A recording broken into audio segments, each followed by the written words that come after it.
semuanya dalam keadaan siap dan sehat untuk memulai pembelajaran hari ini. Nah, sebelum kita masuk nih, kita mau absen dulu ya. Liza, Hadir Bu. Nashwa, Hadir Bu. Doratul, Hadir Bu. Anggi, Hadir Bu. Rahmayani, Hadir Bu. Ratna, Hadir Bu. Nun Najmi, Hadir Bu. Anissa. Pindah hadir Bu. Oh, oke, udah pindah ya.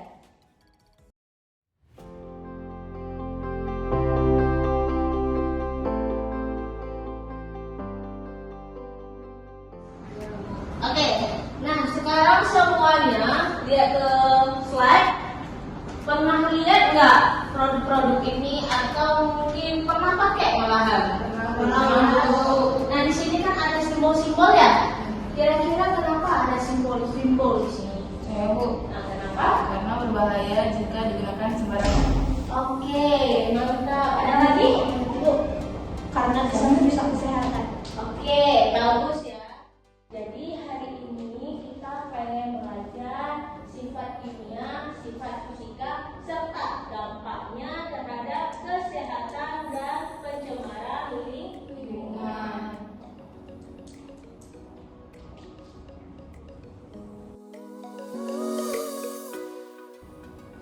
Nah, tujuan pembelajaran kita yang pertama mengidentifikasi sifat fisika dan kimia bahan berbahaya. Yang kedua, menganalisis resiko kesehatan akibat paparan B3. Yang ketiga, menganalisis dampak lingkungan akibat B3. Dan yang terakhir, menyusun rekomendasi pengelolaan B3 berdasarkan studi kasus.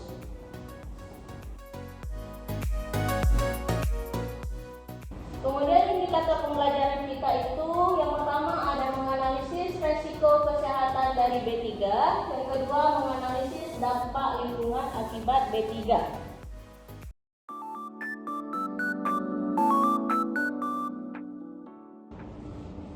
Nah, tahu nggak hari ini kita kegiatan belajarnya gimana?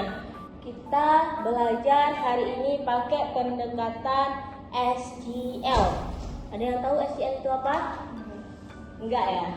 SGL itu Student Center Learning. Jadi kalian atau nanti kalau kalian jadi guru ya, siswanya yang menjadi pusatnya, yang menjadi senternya. Oke, paham? Itu pendekatannya. Modelnya kita pakai model PBL. Kemudian metodenya metode apa Ibu? Metode diskusi, tanya jawab, kemudian studi kasus. Terus apa lagi yang kita pakai di sini? Tekniknya nanti akan ada stick talking sama satu lagi fishbowl. jadi kalau misalnya nanti kalian pas diskusi akan bentuk lingkaran sama stick nanti akan saya berikan musik. Barang siapa nanti misalnya si A yang dapat sticknya dia yang presentasi. Paham ya? Oke, ini ada sintak-sintak dari PBL. Yang pertama ada orientasi pada masalah, yang kedua organisasi belajar, yang ketiga ada penyelidikan individual atau kelompok, yang keempat ada pengembangan dan penyajian hasil, dan yang kelima analisis dan evaluasi.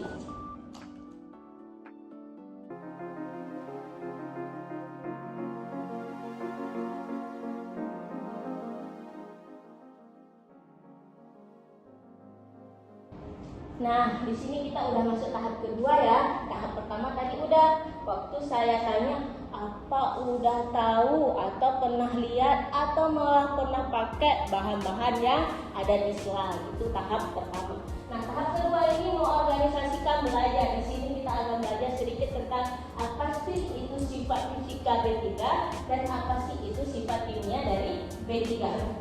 Nah, di sini kita bisa lihat ya, ada warna, bau, titik-titik, titik leleh, kelaratan, sama dan sifat. Setelah kita lihat ini, ternyata kita tahu, ternyata kalau sifat fisika itu kita bisa langsung tahu, bisa langsung kita amati. Contohnya apa? Warna, dari warna biru ke warna merah, bisa langsung kita tahu kan? Wah, baunya bau kali, itu bisa langsung kita ketahui. Nah, bagaimana dengan sifat kimia B3? Ada toksivitas. Toksivitas itu artinya beracun, korosivitas artinya berkarat, artinya mudah terbakar, sama reaktivitas artinya sangat reaktif. Oke, sekarang saya mau tanya, ada bahan bau banget, kira-kira itu sifat fisika atau sifat kimia? Saya Bu. Nah, Sifat fisika Bu. oke, mantap. Kalau misalnya bahan itu cepat paling mudah terbakar, kira-kira itu sifat apa? Saya Bu. Oke, sifat apa Sifat itu? kimia Bu. Oke, pintar. Jadi udah jelas ya apa perbedaan antara sifat fisika sama sifat kimia. Kira-kira sifat fisika dan sifat kimia ini bisa nggak menentukan tingkat bahaya suatu produk? Bisa? Bisa. Oke, jadi kita bisa tahu ya bahayanya suatu produk itu dari sifat fisika dan sifat kimia.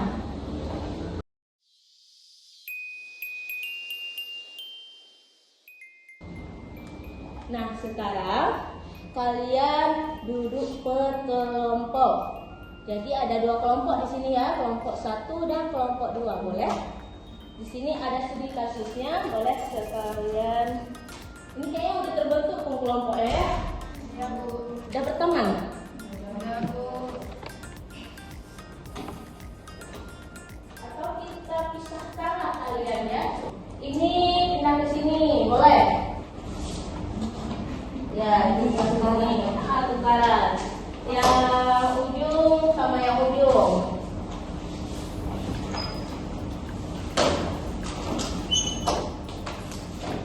Biar semua berteman kan? Nah, ini untuk nanti kalian presentasikan ya.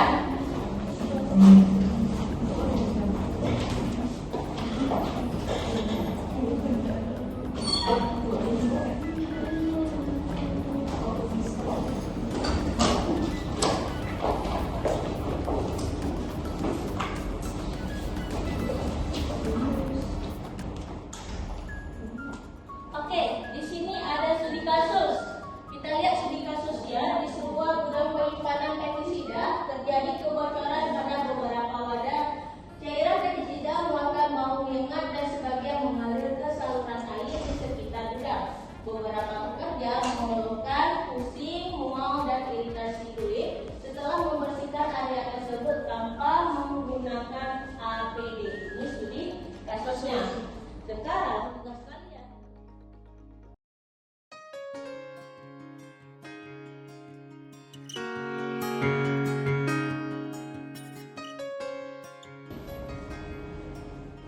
Nah, itu jawab pertanyaan ini. Ada 4 pertanyaan. Jadi setiap kelompok itu ada 4 pertanyaan. Kalau ada 4 orang kayak gini gampang ya, bisa nanti 2 orang dan jawab pertanyaan 1 dan 2, 2 orang jawab pertanyaan 3 dan 4. Kalau kayak ini bisa bersama. Ya? Oke, boleh langsung didiskusikan di kertas yang telah diberikan.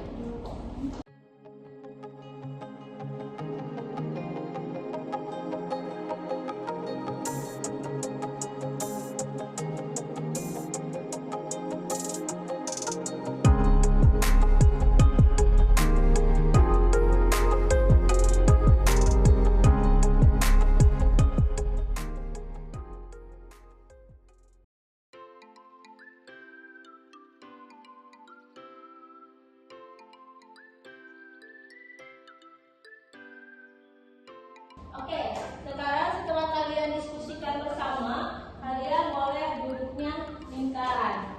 Ya, duduknya lingkaran.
kimia sebagai sifat fisika bahan dan sifat kimia yang kami identifikasi yaitu toksisitas atau racun pestisida.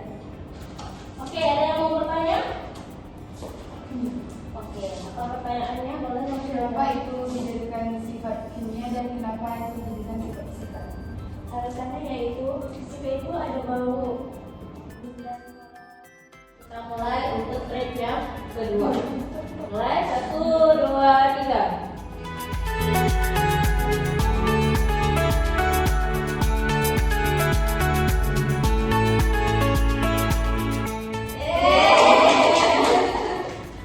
Laganya di tengah ya. Di tengah konsentrasi. Baik, saya akan menjelaskan risiko kesehatan yang dapat terjadi adalah iritasi kulit, iritasi kulit, keracunan, gangguan pernapasan dan pusing. Kemudian dampak bagi ritme air dan terganggunya ekosistem. Oke, benar sekali. Ayo tepuk tangan untuk semuanya. Boleh balik ke kursi masing-masing untuk di kelompok-kelompok, dua kelompok lagi ya. Untuk ini dua kelompok.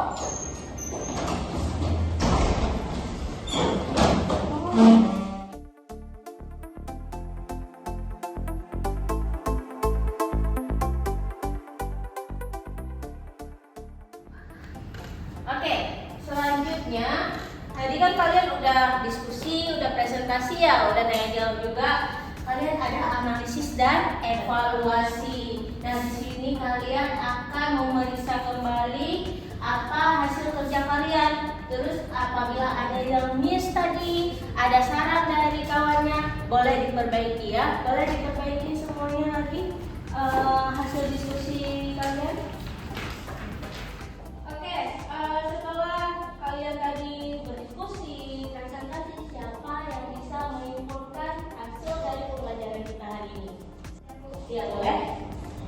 Jadi kesimpulan dari materi yang kita bahas tadi yaitu sifat fisika, sifat yang bisa diamati langsung. Kalau sifat kimia, sifat yang baru kita ketahui setelah terjadinya reaksi. Nah, jadi dengan kita tahu sifat fisika dan sifat kimia, kita tahu tingkatan dari suatu bahan, di mana bahaya bisa berdampak untuk kesehatan manusia dan untuk lingkungan. Oke, bagus sekali ya. Kasih applause untuk kawannya.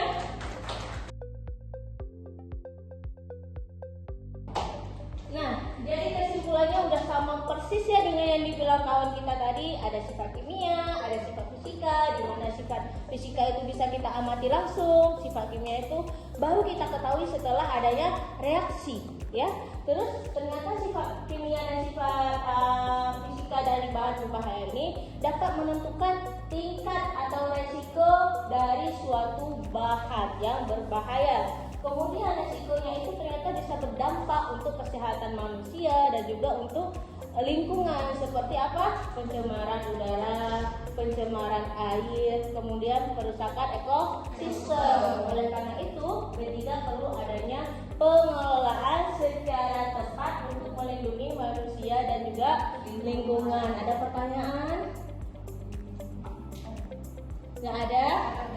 Oke, kayaknya memang udah jelas sekali ya dari kelompok juga kita udah ada diskusi, tanya jawab. Hari ini sudah sangat bagus ya pembelajarannya. Mungkin semuanya nanti boleh ditulis sarannya di kertas kecil. Saran kita hari ini pembelajarannya udah oke nggak atau masih ada yang perlu ditingkatkan lagi?